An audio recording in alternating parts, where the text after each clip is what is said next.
So, can you tell me a bit about your home life, Home life? about your mother and your father? Oh yes. My home life. I'm the fifth child out of 11. My mom is still living today. She's 95 years old. My father died in 1998. I had five brothers and five sisters, but now it's just nine of us, six girls and three boys. And my mom worked very hard for us to go to school. And that's why I think it's so important for learning even today. Absolutely. Because if she worked hard, then you have to respond to the way she worked. Yes. Are you originally from Virginia Beach or Princess Anne County? Yes, Princess Anne County, Virginia Beach, Virginia, West Neck Road. Yeah. And what years did you attend the academy? Uh, Union Kentsville. Yes. I attended Union Kentsville at 1962. Yes. I went to Union Baptist in the first grade, and the second through the seventh grade, I went to Seaport District Elementary School and Union Kentsville in 1962. Now, your whole life, was your education like, did you always go to school with all black children, or was it like mixed? No, all black, all black. And I just enjoyed going there. I had a lot of opportunities to learn different things. This Union Kentsville, I graduated in 1967, but it ended in 1969, the year my brother graduated. So, What would you say is like your best memory that you had at the school? my best memory is that I've always wanted to learn. And because I came from a big family, seemed like I was deemed a babysitter. But when it came time for my baby brother to go to school, I didn't have to babysit him. So my thing was I enjoyed being to class every day, every day. I didn't, how some people skip school. Never even occurred to me to skip school. I like drama. I like my Spanish classes. Love my Spanish classes, and I like my history classes, and I took mechanical drawing. I like that. Okay, so can you tell us like what a typical day was like for you at school? Typical day. Typical day. Okay, we caught the bus, got off, and we had to go to our home. Well, we had to go to our homeroom, but we always visited another class. We stopped and I called him. It was Mr. Sexton's class, mechanical drawing. Teacher that we always visited first, and then after that, the bell would ring. We had to go to our home. So, and then we got assigned to our different classes that we had to take. That's it. Do you remember a favorite teacher you had, and like what was one experience like that you had like that really was more memorable for you that like made them your favorite teacher? I used to say, I love my mechanical drawing class, but I also love Spanish. And Miss Patterson, that was my Spanish teacher. And she used to say, I like the chew gum, all that. I did then. And we had already gotten our name. My name was Carlota. And so I would go in class. She said, Tiene usted, she said, Tiene usted, señorita Carlota. It said, she asked me, did I have candy in my, she asked me, did I have gum in my mouth? Did I have chicle la boca in my mouth? I said, no. I said, bonbon, candy. We could chew candy, but we couldn't chew gum. But she always was, when she taught, it's like you grabbed on what she was saying. And She had a way of teaching you, and then not only teaching you, but she would let you take an active role in the teaching. Okay, were you involved in any clubs or sports teams at the school? Never a sports team, but I can't think of the name. I was in a Spanish club, of course. And then I was, doggone it, I can't think of this other. I was even made the president of the Spanish club. But I can't, it's another one, but I can't think of the name of it. And how would you say the school affected you throughout like your later years in your life? Like, The school affected me, and then plus my mother, because my mother was one of those get up and go person. She never, she always had determination, and that taught me how to determination. Have determination, and then I would never volunteer for anything, but if they asked me, I would do it. I don't understand. I didn't quite understand that then, but I found a way how to do them because while in the school, I didn't know what I wanted to do after I graduated. But I listened to my mom, what she wanted to do. So she wanted to cut hair. So I became a barber afterward. okay, was that like always your dream? And like, did like you want to go to college? Or Yes, I did. But I went to barber school first. But afterwards, I went to college. Where did you go? I went to Norfolk State University. Behold. Yes, the green and the gold. And I was major in political science. Yes. Now, did Kempsville, the education you got here, help you with your children? Like, did your children go here as well, or do you have any children? No, I had one biologically, but I took care of my second cousin.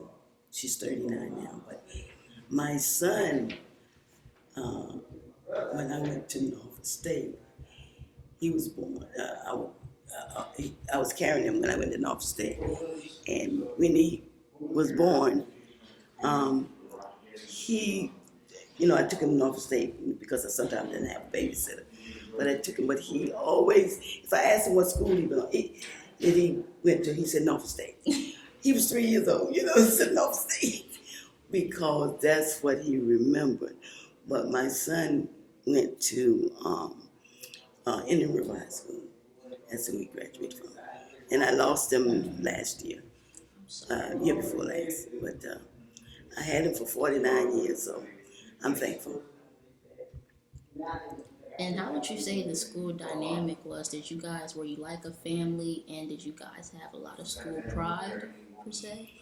I would say so, because in all that we did, you put your whole self in it, and you can't do everything by yourself. So there's got to be teamwork.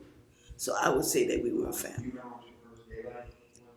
Now, outside of school, do you remember facing any discrimination about being at an all-black high school, or segregation, just period, in general, in your life? No, you had a little ups and downs here and there, but overall, no.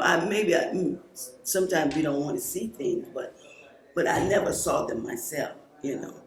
As I didn't hang with white people, but when I came in encounter with them, it weren't as if they, that I could see that they didn't like me or anything like that. Now, did all your siblings graduate from the same high school as you did? No, they didn't, because I came in 62, graduated 67. My brother graduated in 69. They did away with the school, so the rest of my school went to Kellum. The rest of my siblings went to Kellum High School. Yeah. So, but it was, and I had this thing. My mother, like I said, I babysit a lot, so I had this thing that wherever school they were, I went to see how they were doing, and I'm always checking up on. I think I do that now. Now, did your parents have the same education as you did? Like, did they complete high school? Were they able to go to college? If you know. No, my mom, she's out there. She's 95. I think she went as far as the 10th or 11th grade. But that woman is so dynamic, she can still count in her head, quicker than I can get the answer. My father, he just went to elementary school. I think it was sixth grade, something like that. But he died in 1998. But they instilled the values in us to go, to continue, and not to give up. How do you feel? Was the school properly funded, in your opinion? Like, did you guys have all the resources that you needed to be successful in school? I thought we did. Um, when you're new at a high school, you really don't look for those questions to be asked now. But I've never known that we didn't have anything that whatever we needed to work with. I think we had it. Yes. And during your time here, who would you say was your favorite teacher or your favorite principal? Or did you have a staff member that you liked specifically? Wow. I like Mr. Satson because he's the one that taught me. I used to think that mostly that men was in mechanical drawing. But when I went to North State, that was my first. That was the first thing that I applied. Put that I went to college for was mechanical drawing. But then later on, you find out that's so much math. So I when I did go there, I got the opportunity to ride on a float. I was Miss Industrial Education. That was all good. And then I had a friend of mine that would always teach me the things that I didn't know in mechanical drawing. But along the line, because I worked in a barbershop, and as some people are, you listen to them more than you listen to yourself. So I changed my major to political science. And what would you say the biggest lesson or the most like lesson that you valued the most at school? The most lesson that I value, and I can say this because it carried me through college. If you want to achieve something, you have to give up something. So that's the lesson. Because you can't do everything you want to do, especially you go to school and college. You can't have fun. You can have fun, but you can't let that be the majority of what you do. You have to give up something to get something. It's my lesson. Is there anything else you want to share with us about experiences or memories that you have at the school? Wow. I just want to say that all the teachers, Miss Morgan, Miss Durgan, they taught you how to be a lady. You know what I'm saying? And if you come in with the socks fold down on me, they said, no, pull them up. But they always was attentive to the way the young ladies, dress. And if it wasn't right, they tell you. And I like that. Because if you didn't know, then you keep right on doing the same thing. But I just love being at Union Kingsville. I really did. As a matter of fact, I loved it so much that when I graduated, I was kind of tearful-eyed because where am I going now? Yeah. So I had to learn later there was something else. There's other place I can go. So, yeah. What would you say about past generations and the generation now, how we value education? Would you say there's like a huge difference in the way, per se, my generation values education and the way that yours did? Because you did say that I didn't know this, that some of you all did play hooky from school. Yeah. And like, But and I we never do it did. too. Yeah. You never did. I never did because I think my thing was learning. Like I said, I had five brothers and five sisters. So when I was little, and I had to stay back a year because of my birthday. Because birthday's September 26th. So you couldn't go that September.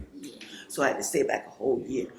So my thing was, when whatever my sisters and brothers learned, I learned too. And I used to always tell them, I could read and write before I could go to school. Before I went to school. And that instilled in me. I want to learn. So it never occurred to me to play hooky because I wanted to go to school. And I loved it.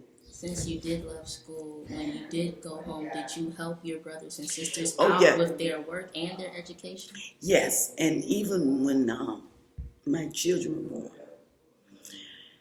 born, my son, I used to tell him stories. And he said, I said, now it's time for you to read me a story. He said, Mom, we can't read. I said, but you can tell me a story. So it kept right on like that. And every day I would show him we used to have the green Saturday sheet that we look at TV with. And when he said, Mama, is that HBO? So I had him there. So I taught him, both of them, to read at an early age. And before my son passed, and my daughter still do, they don't go to bed without reading something. And if they mess up on paper, I tore it up.